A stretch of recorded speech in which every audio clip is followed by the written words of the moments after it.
I'm Lady T506. Welcome to my channel.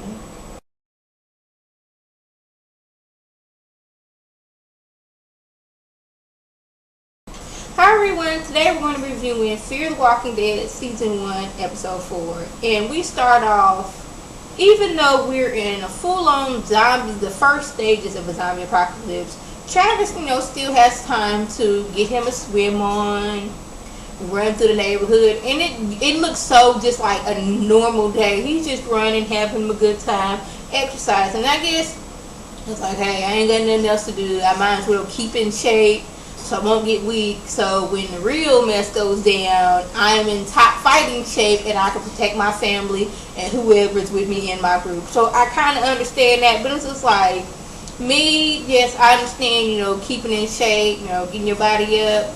But I would be in strategy mode because him and his wife and Nick, they have seen what's going on. So they know this is real. So I would be on strategy mode for when, when we no longer have anybody to help protect us. So y'all, Nick, he's just swimming in the pool like he's living careless-free. And he doesn't look like he's going through withdrawal. So when Madison tried to give him some pills to help wean him off of the heroin, he doesn't take it, and I'm immediately suspicious because, usually he's like, as soon as he see a pill, he's grabbing it and putting it in his mouth. So I'm wondering what he got going on to where he's not needing this medicine to help him wean off of it. And for whatever reason, Madison doesn't think this is suspicious, but, you would think this is your son. He has been on drugs for however long. You should know the signs that something ain't right when he ain't trying to take this medicine that help him wean off of it, wean off the heroin, because heroin withdrawal, I didn't see on movies how I didn't heard it can kill you trying to go cold turkey, like the shakes and the pains and the aches. So you would think she would be suspicious, but for whatever reason her mind is somewhere else and she ain't thinking about that. She getting off her game. You need to be noticing these things, man. So the whole neighborhood is blocked off. The army done came in, they done barricaded everybody in. They done put on a, curfew for everybody. They done let the neighborhood know, y'all safe. Y'all the lucky ones. Ain't no infected person within miles, so just be safe. And the neighborhood, they are suspicious, and rightfully so. What's going on with other people? I know we can't be the only people in the greater Los Angeles area that is not infected, but I guess they done went from neighborhood to neighborhood and barricading stuff off. Don't mind that sound in the background. That's just my husband. He's cooking right now. But anyways, rightfully so, they're suspicious. And I would be too, because I don't want to say I'm a conspiracy theorist, but I am a very suspicious type of person. Anything, if I see somebody being overly nice and I know that's wrong, I'm wondering why you being nice. And in a situation like this, I would be suspicious too, okay, if ain't too many affected people around, why can't we go out and about? Why can't we go out and get food? Why ain't the cell phones working? Why are not phone lines working? Why ain't the TV working? What are y'all hiding from us? This is what I would be. And I guess some of the neighborhoods feel like this, but are we trying to make them feel safe? We got you. Just sit in your house and do what we tell you and everything's going to be alright. And it seems like some of them are, some of the people are like, okay, we're going to do this. But some of the people are like, yeah, I'm going to keep my good eye on y'all. So even though she almost got killed, even though Alicia almost got killed in the neighbor's backyard maze in their house, she decides, let me go ahead and break into this house that was infected by this woman and let me just rummage through their stuff. And she goes in and she sees a letter, I guess that the neighbor lady that eventually turned into a walker had wrote to her husband. I don't know, I guess she was feeling like, hey, I think I'm finna die, so I want to leave my husband this message. But girl, you almost died there more than once. This wouldn't be a place I want to be, breaking into, especially since, somebody who was infected in this house was all up and through this house. So I guess she going through some things. She's missing her boyfriend. She don't know what to do. Why mom ain't more, concerned about where her children is at is beyond me. Because, you would be thinking you want to know where your children are. And yes, they are teenagers. Maybe Nick is grown. But, even with them being grown, you'd be wondering, okay, we in survival mode right now. We on lockdown from the army. I want to know where my children are at all time. But, you know, she got other things. I guess, you know, Madison got other things on her mind. She ain't got time to worry about where Alicia's at and what she's doing. She over there making like using the old, back in the day technique of tattooing and tattooed something on her arm. I guess her boyfriend. And then I'm like, girl, she is going through some things. And for whatever reason, you know, Madison, she ain't noticing this. So Nick, he's sitting there swimming in the pool, and Liza, she been going around and helping people in the neighborhood. Neighborman, I don't know what's wrong with him, but he's like on a breathing machine and got a morphine drip. So Nick, he decides, okay, ain't nobody looking. Let me go ahead and sneak into this house and doggone steal this man's morphine drip. He's sitting there laying up under the bed and took the man's IV out and put it in his foot. And he's just sitting there just like, yes, this is so wonderful.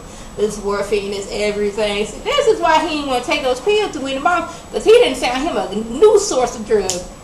He going around people who can't speak and they almost, you know, not what's the word I'm looking for, sedated, stealing their morphine. So now this poor man sitting in bed in pain because this fool Nick, he in the bed stealing the morphine. I'm like, really? I mean, I guess he a drug addict. You know, drug addicts do what they gotta do to get their necks tied, but he is sitting there and like, oh my goodness, this morphine is everything.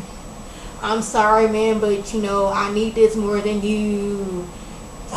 This is so good. I'm like, oh my goodness, like, really? So Chris thinks there's some more people out there that the government just ain't saying nothing about, because he's been on the roof and he's like getting some reflection from somebody from a distance. So he, you know, he lets Travis know, but Travis like, you know what, that's just a light blocking off some metal beam, ain't nothing. No, I just got on her, so there ain't nothing going on.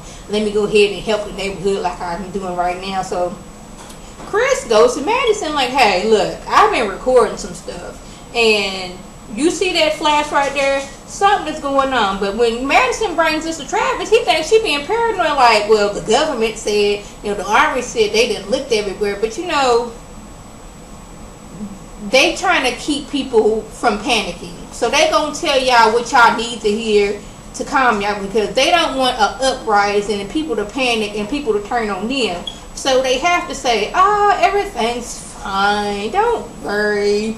We didn't went for miles and there's no walkers out there. There's no people in just one house. We have them all clustered together and everything. So just be fine. But you know, he think, you know, she being paranoid, but you need to listen. You know, every time somebody told you something, it turned out to be true. Remember when Nick told you, I done seen something went down and it turned out to be true? I need to listen. So like I told you earlier, Liza, she's been taking care of patients in the neighborhood, and that patient that Nick was stealing, you know, the morphine from, they didn't brought in some doctor. She come in and check on him, he gone. They're like, no. They didn't brought in some doctor like, hey, you know, I know you've been doing a good job, you've been helping out with patients, but we finna take him to some secret location so he can get better. And doctor pulls her to the side like, yeah, I've been checking your chart. You said you've been giving him morphine, but look here, girl. I know you're not really no nurse. Like, we didn't check up on you. You're not no nurse. But, you know, we ain't going to tell nobody right now. We see you got good skills of helping out people. So, I'm going to need you to continue on helping these people as a nurse. And we just going to keep this on the hush-hush right now. But we finna take this man, you know, take him off to this secret hospital location that don't nobody know about. And we going to get him better. So you go ahead and continue doing what you're doing, and we ain't gonna say nothing, you ain't gonna say nothing, and we just gonna, you know, get this all together, all right? And Liza's looking like, well, I did what I did, you know, to help out these people. They needed somebody. I kind of knew what I was doing, so, you know, so be it. Just don't tell nobody, all right? So Madison gets the bright idea. Let me go out and investigate what Kristen saw on his camera. I'm gonna forego what the army done said, and I'm gonna break up out this place. Because I need to find this. Potentially one person is out there that the army done looked over. So while she's out there, clearly in the area she is at, there is not one living person, because it stinks of death. It's like stinks of high heaven wherever she's at. And she almost gets caught by the army. She got to roll and duck up under a car. And she notices that, hey, some of these people that are just dead out in the street, they weren't exactly walkers. They were just random people that then got shot. So when she gets back to the house, Daniel, he's already like, all right, where you been? he knows something. She's like, well, I went to go investigate. I was being curious. Curiosity killed the cat, which cats are very unbothered. When they sense something is going on, they not finna go investigate it. They gonna go the different way. They gonna get out of Dodge. So I don't know where that saying came from. But anyways, he was like, oh, well, look at here. Army doctor then came in and they want to take my wife for surgery because she can potentially lose her foot. I'm going to go with them because they taking her out to some secret location that we don't know about. But look at here, I'm going with them because my daddy said some story back in the day about these people and coming out wasn't true. So I don't really trust the government like that, especially these folks, because something ain't right. We done seen some things.